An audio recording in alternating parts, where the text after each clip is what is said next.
آج بننے کا وقت ہے. اس لیے کہتے ہیں کہ اگر کوئی طالب علم یوں کہے ابھی تو پڑھائی کر رہے ہیں، فارغ ہونے کے بعد پھر میں تہجد کا اہتمام کروں گا، خیال است و محال است و جنون، ایسا کبھی نہیں ہو سکتا. جو طالب علم دوران طالب علم تہجد کا اہتمام نہیں کرے گا وہ فارغ ہونے کے بعد بھی اہتمام نہیں کرے گا. اگر کوئی شخص طالب علم یہ کہے کہ ابھی تو مطالعہ اور تکرار ذرا کم کر رہے ہیں، فارغ ہونے کے بعد جب پڑھانے کے لیے بیٹھیں گے تو پھر ساری دنیا دیکھے گی، پھر تو ہم کتابیں لے کر بیٹھیں گے اور ایسا مطالعہ کریں گے، ایسا پڑھائیں گے کہ دنیا یاد رکھے گی اور طالب علم بھی یاد رکھیں گے، یہ بھی بھول ہے. دوران طالب علم میں اگر مطالعے کا تکرار کا مزاج نہیں بنایا تو میرے بھائیوں فارغ ہونے کے بعد استاد بھی بن جاؤ گے تب بھی تکرار اور تب بھی مطالعے کا مزاج کبھی نہیں بنے گا. جو عمل ہے وہ عمل کی زندگی آج اختیار کریں، فارغ ہونے کے بعد اللہ تعالیٰ تمہیں اس کے اوپر استقامت عطا فرمائے. ٹھیک ہے بیٹے؟ ادارے سے محبت کریں، اساتذہ کرام سے محبت کریں، کبھی بھی کسی استاد کے متعلق بغض نہ رکھیں بھائی، اپنے دل کو صاف کر رہے ہیں. استاد تو بہت بڑی بات ہے، ایک دوسرے کے متعلق بھی بغض نہ رکھیں، ایک دوسرے کے متعلق بھی. کوئی اپنے ابا کے متعلق دل میں بغض رکھتا ہے؟ استاد کا مقام تو والد کے برابر ہے. کوئی اپنے مرشد کے متعلق دل میں بغض رکھتا ہے؟ استاد کا مقام تو مرشد کے برابر ہے، ہو سکتا ہے اس سے بھی بڑھ کر ہو.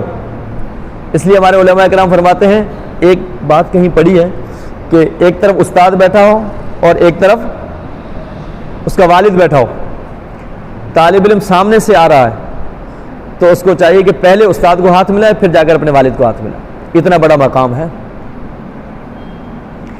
اس لیے شیخ الہند مولانا محمود الحسن رحمۃ اللہ علیہ جب ان کا انتقال ہوا تو مولانا حسین احمد مدنی رحمۃ اللہ علیہ ان کے شاگرد تھے نا، تو انہوں نے فارسی میں ایک شعر کہی، حال مادر ہجر حضرت کم ترد یعقوب نیست، او پسر گم کر دے ماں پدر گم کر دے. اس وقت میرے استاد کا جو انتقال ہوا ہے تو اس وقت میری کیفیت حضرت یعقوب علیہ السلام سے کم نہیں ہے. کیسے کہ یعقوب علیہ السلام نے اپنے بیٹے کو کھویا، یوسف علیہ السلام کو، اور ہم نے اپنے باپ کو کھو دیا آج. یعنی کہ استاد کو والد کا درجہ دیا، آج ہم نے اپنے باپ کو، اپنے والد کو، اپنے سائے کو ہم نے کھو دیا. تو جب دل میں محبت ہوتی ہے تو ایسے جملے بھی زبان سے نکلتے ہیں. اور کبھی کبھی دل میں یہ بات آتی ہے طلبہ کرام کے کہ بھائی ہم کسی سے اصلاحی تعلقات قائم کریں. بے شک اب اصلاحی تعلقات قائم کریں، مگر ایک چھوٹی سی نصیحت ہے، دوران طالب علم آپ کا مرشد، آپ کا استاد ہے. دوران طالب علم آپ کا مربی، آپ کا استاد ہے. بس اب اس وقت اصلاحی تعلقات آپ اپنے استاد سے قائم کریں. سب کچھ، بلکہ طالب علم تو یوں کہے کہ اترتا بھی یہاں پر ہے، غروب بھی یہاں پر ہوتا ہے، طلوع بھی یہاں پر ہوتا ہے. ایسا درجہ دے اپنے استاد کو. ایسا کرے گا تو انشاءاللہ تعالی اللہ تعالی دنیا اور آخرت کی خیریں اور برکتیں آپ حضرات کو نصیب فرمائیں گے انشاءاللہ. مولا روم کی ایک بات یاد آئی اچانک. جلال الدین رومی رحمۃ اللہ علیہ بہت بڑے عالم تھے. ایک بزرگ تھے اور ان کا نام تھا شمس تبریز. تو وہ ایک مرتبہ ان کے مدرسے میں آئے، دیوانہ قسم کے تھے، مجذوب قسم کے تھے، مگر تھے بڑے اللہ والے. تو ایک بہت بڑی لائبریری تھی، ان کے متعلق اشارہ کر کے کہا کہ یہ کیا ہے، یہ کتابیں یہ کیا ہیں؟ تو رومی رحمۃ اللہ علیہ نے فرمایا کہ یہ تو ایک دیوانہ قسم کا بندہ ہے، مجذوب ہے اور عام سا بندہ ہے، اور صرف یہ بات کہی کہ بھئی یہ وہ چیز ہے جس کا تجھے علم نہیں ہے، یہ وہ چیز ہے جس کا تجھے علم نہیں ہے. ایک مرتبہ اللہ کی شان مدرسہ پورا خالی ہو گیا، چھٹی ہو گئی، اساتذہ کرام، طلبہ کرام سب چلے گئے. یہ شخص مدرسے میں بیٹھا ہوا تھا تو مدرسے کے برابر میں ایک بڑا حوض بھی تھا، پانی کا تلا تھا حوض. ساری کتابیں اٹھا کر اس حوض کے اندر آ کر ڈال دی اسے.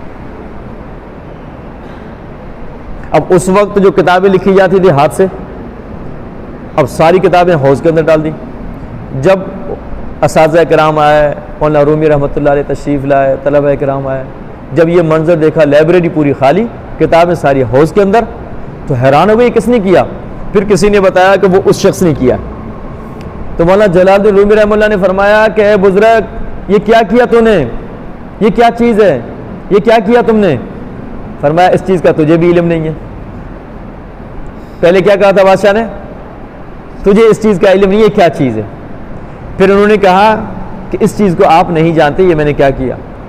رومی رحمۃ اللہ علیہ نے فرمایا سارا علم آپ نے خراب کر دیا, سارا علم آپ نے پانی کے اندر بہا دیا, اب طلبا کو کیا پڑھائیں گے؟ بولے کون سی کتاب چاہیے؟ فلاں کتاب چاہیے. حوض کے اندر گئے اور کتاب کو وہاں سے نکالا اور جھاڑا تو وہاں سے مٹی نکلی اور یوں مٹی اس کو دے دی, وہ کتاب اٹھا کے ان کو دے دی. پھر جلال الدین رومی رحمۃ اللہ علیہ ان کے مرید بنے, ان کو اپنا مرشد بنایا اور بڑے عرصے تک ان کی تربیت میں رہے. مولوی ہرگز نہ مولا, مولوی ہرگز نہ نشد مولا روم, یہ ان کا شعر ہے. مولوی ہرگز نشد مولا روم تا غلام شمس تبریزی نشد. مولوی ہرگز مولا روم نہیں بنتا اگر شمس تبریز رحمۃ اللہ علیہ کی صحبت کو اختیار نہ کرتا.